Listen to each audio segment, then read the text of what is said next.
बिस्मिल्लाहिर्रहमानिर्रहीम।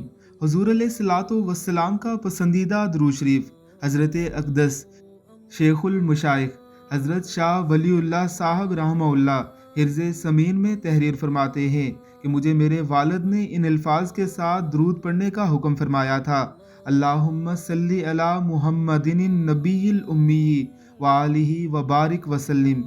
मैंने ख्वाब में इस दरूद शरीफ को हुजूर अक़दस सल्लल्लाहु अलैहि वसल्लम की खिदमत में पढ़ा तो हुजूर ने इसको पसंद फरमाया। औलिया कराम ने इस दरूद शरीफ के हवाले से ये भी लिखा है कि जो शख्स इसे अपना मामूल बना लेता है, अल्लाह रब्बुल इज़्ज़त के ज़ात उसे हुजूर अलैहिस्सलातु वस्सलाम की ख्वाब की सूरत में ज़ियारत नसीब फरमाते हैं। दरूद मुबारक को एक बार फिर सुन लीजिए। अल्लाहुम्मा सल्ली अला मुहम्मदिन नबील उम्मी व आलिही व बारिक वसल्लिम। अल्लाहुम्मा सल्ली अला मुहम्मदिन नबील उम्मी व आलिही व बारिक वसल्लिम। अल्लाह रब्बुल इज़्ज़त की ज़ात हमें भी इसे अपना मामूल बनाने की तौफीक अता फ़रमाए। आमीन सुमा आमीन।